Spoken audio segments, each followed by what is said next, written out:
ನಮಸ್ಕಾರ ಸರ್. ನೀವು ಇದರಲ್ಲಿ ಅರ್ಜುನ್ ವಿಶಾಲ್ ಕನಕ ಇದು ಯಾರ್ದು ಅಂತ ಹೇಳಿಲ್ಲ. ಬೇಸಿಕಲಿ ಇದು ಜಾಬ್ ಮತ್ತೆ ಮ್ಯಾರೇಜ್ ಬಗ್ಗೆ ನೋಡಿ ಅಂತ ಹೇಳಿದಿರಿ. ಇವರ ಕುಂಡ್ಲಿ ಹೀಗಿದೆ. ಬೇಸಿಕಲಿ 12ನೇ ಅಧಿಪತಿ 12ರಲ್ಲಿದ್ದಾರೆ. ಶನಿ ದಶ ಶನಿ ಮತ್ತೆ ಶನಿ 11-12 ಕೊಡ್ತಾ ಇದ್ದಾನೆ ಶನಿ. ಬೇಸಿಕಲಿ ಈಗ ನಡೀತಾ ಇರೋ ದಶ ಇದು ಗುರು ದಶ ನಡೀತಾ ಇದೆ. ಗುರು ದಶ 2025 ನಡೀತಾ ಇದೆ. ನಿಮ್ದು ಲಗ್ನಾಧಿಪತಿ ದಶನೇ ಅದು ಇವ್ರದ್ದು ಲಗ್ನಾಧಿಪತಿ ದಶನೇ ಅದು ಇದೆ.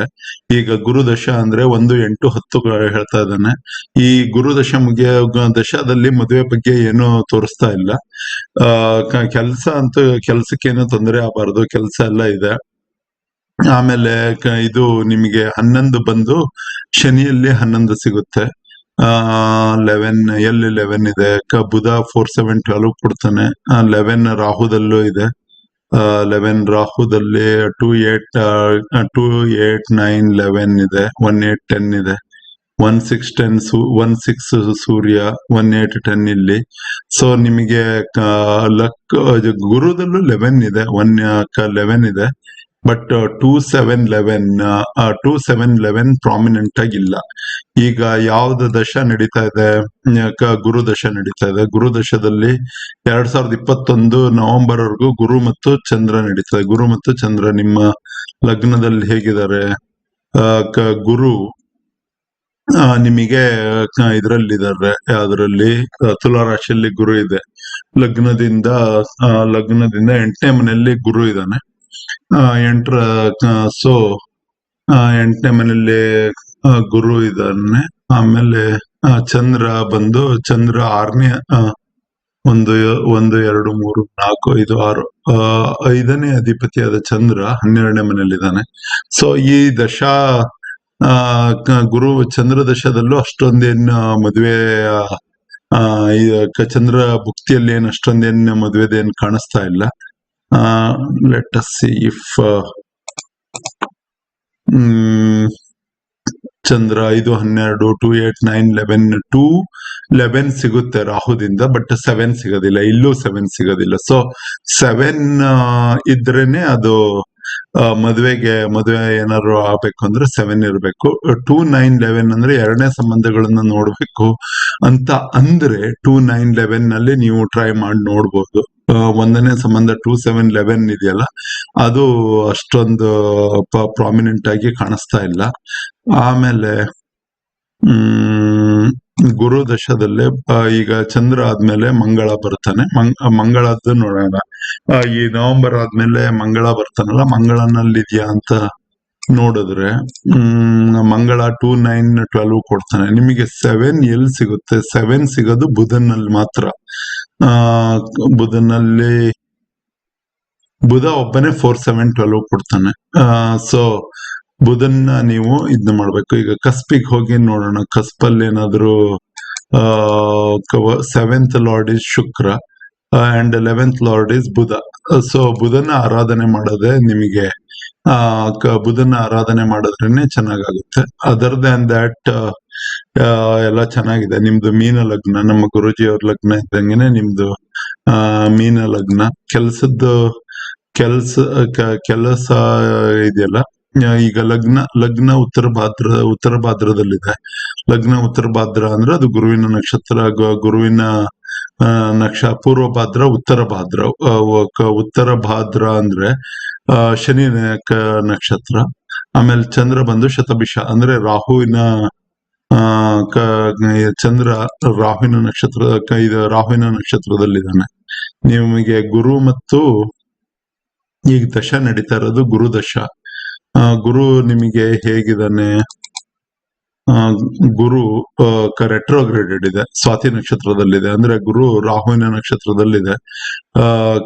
ಸೊ ಮೀಡಿಯಂ ಆಗಿರುತ್ತೆ ಇದು ಗುರುದಶ. ಇನ್ನೂ ಸ್ವಲ್ಪ ದಿವಸ ಇದೆ, ಅದು ಮುಗೀತು ಅಂದ್ರೆ ಗುರು ಆದ್ಮೇಲೆ ಶನಿ ದಶ ಸ್ಟಾರ್ಟ್ ಆಗುತ್ತೆ. ಶನಿ ದಶ ಸ್ಟಾರ್ಟ್ ಆಯ್ತು ಅಂದ್ರೆ ಶನಿ ದಶ ನಿಮಗೆ ಶತಭಿಷದಲ್ಲಿದೆ. ಮತ್ತೆ ಗುರುನು ಸ್ವಾತಿದಲ್ಲಿದೆ, ಶನಿನೂ ಶತಭಿಷದಲ್ಲಿದೆ. ಶನಿನೂ ಮೀಡಿಯಂ ಆಗಿರುತ್ತೆ ದಶ.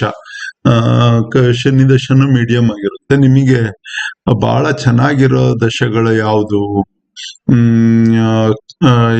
ಇದು ನಿಮಗೇನು ಧನಿಷ್ಠ ಯಾವ್ದಾದ್ರು ಇದೆಯಾ? ಅಥವಾ ಶತಭಿಷ ಆದ್ಮೇಲೆ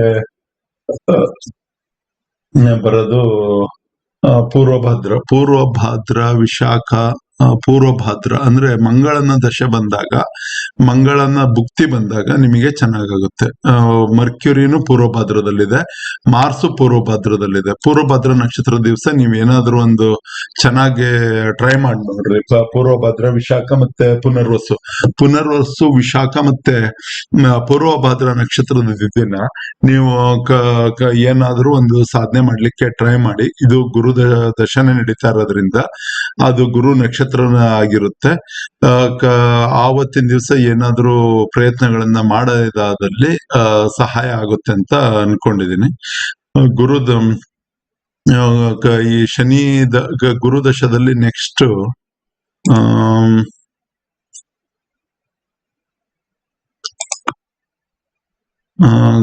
ಶನಿ 11-12 ಇದೆ ನಿಮಗೆ.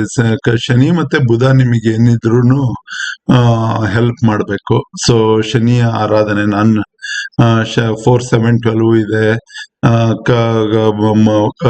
ನಿಮಗ್ ಬೇಕಾಗಿರೋ ಎಲ್ಲಾ ಚೆನ್ನಾಗಿರೋ ಜನ ಶನಿ, ರಾಹು ಮತ್ತೆ ಬುಧ ಎಲ್ಲ ಶನಿದಲ್ಲಿಂದನೇ ಸಿಗುತ್ತೆ. ಸೊ ಶನಿಯ ಆರಾಧನೆ, ಬುಧನ ಆರಾಧನೆ, ಆಮೇಲೆ ಮಂಗಳನ ಆರಾಧನೆ ಮಾಡಿ. 2ನೇ ಮನೆ ಮಂಗಳ ನಿಮಗೆ. ಸೊ ಸುಬ್ರಹ್ಮಣ್ಯ ಸ್ವಾಮಿ ಪೂಜೆ ಮಾಡೋದಾದ್ರೆ ಸುಬ್ರಹ್ಮಣ್ಯ ಸ್ವಾಮಿ ಪೂಜೆ ಮಾಡಿ, ನರಸಿಂಹಸ್ವಾಮಿ ಪೂಜೆ ಮಾಡಿ. ನೋಡಿ ನಿಮಗೆ ಯಾವ ದೇವ್ರು ನಿಮಗೆ ಸೆಟ್ ಆಗ್ತದೆ, ಯಾವ ದೇವ್ರು ನಿಮಗೆ ಒಲಿತಾನೆ, ಆ ದೇವ್ರ ಈ ಎಲ್ಲ ದೇವರಲ್ಲಿ ಅದನ್ನ ನೋಡಿ ಪೂಜೆ ಮಾಡಿ.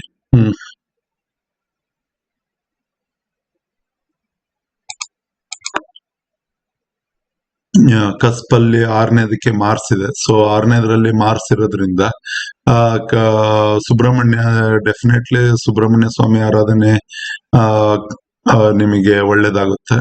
ಗಣಪತಿ ಆರಾಧನೆ ಮಾಡೋದಾದ್ರೂ ಮಾಡಿ, ಇದು ಕೆಲ್ಸಕ್ಕೆ ಹೆಲ್ಪ್ ಆಗುತ್ತೆ. ಶುಕ್ರ 7ನೇ ಮನೆಯಲ್ಲಿದ್ದಾನೆ.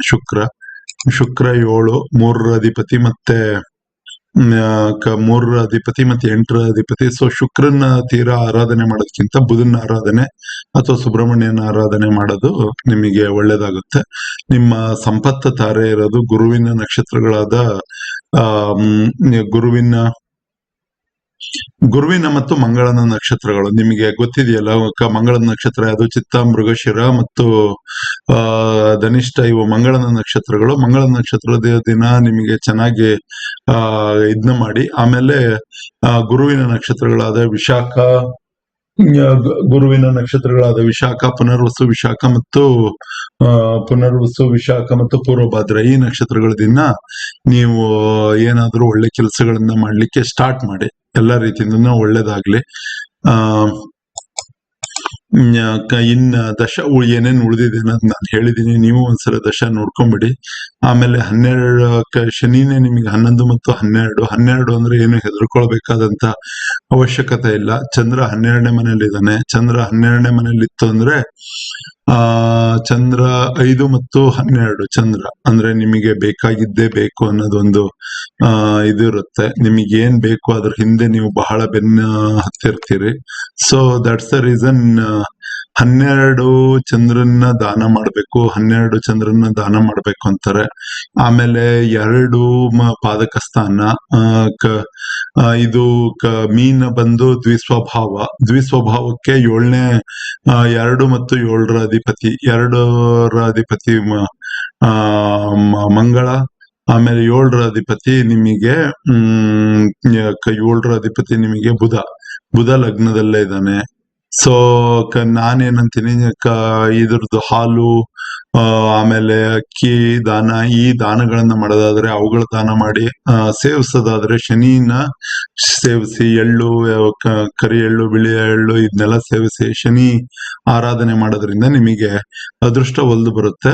ಬೇಸಿಕಲಿ ಸಂಪತ್ತು ತಾರೆ ದಿನ, ಗುರುವಿನ ಸಂಪತ್ತು. ಈಗ ಗುರುದಶೆ ನಡೀತಾ ಇದೆ. ಗುರುವಿನ ಸಂಪತ್ತು ತಾರೆ ದಿವಸ ನೀವು ಈಗ ಗುರುದಶೆ ನಡೀತಾ ಇದ್ದು, ಗುರು ಈ ಇದರಲ್ಲಿ ಎವ್ರಿ ಎವ್ರಿ 30 days ಅಲ್ಲಿ ಆ, ಧನಿಷ್ಠ ನಕ್ಷತ್ರ ನೋಡಿ, ಚಿತ್ತ ನಕ್ಷತ್ರ ನೋಡಿ, ಮೃಗಶಿರ ನಕ್ಷತ್ರಗಳನ್ನ ನೋಡಿ ಅವತ್ತಿನ ದಿವಸ ಚೆನ್ನಾಗಿರೋದು ಅದು ಪರಮ ಮಿತ್ರ ತಾರೆ ಆಗಿರುತ್ತೆ. ಸಂಪತ ತಾರೆ ಆಗಿದ್ದಂತಹ ವಿಶಾಖ ನಕ್ಷತ್ರ, ಆಮ್, ಪುನರ್ವಸು ನಕ್ಷತ್ರ ಹಾಗೂ ಪುನರ್ವಸು, ವಿಶಾಖ ಮತ್ತು ಪೂರ್ವಭದ್ರ ನಕ್ಷತ್ರ ಈ ದಿನಗಳ ದಿವಸ ಒಳ್ಳೆ ಕೆಲಸ ಮಾಡಿ, ದಿನ ನೋಡಿ ಕೆಲಸ ಮಾಡಿ, ಎಲ್ಲ ಚೆನ್ನಾಗುತ್ತೆ. All the best. Thank you.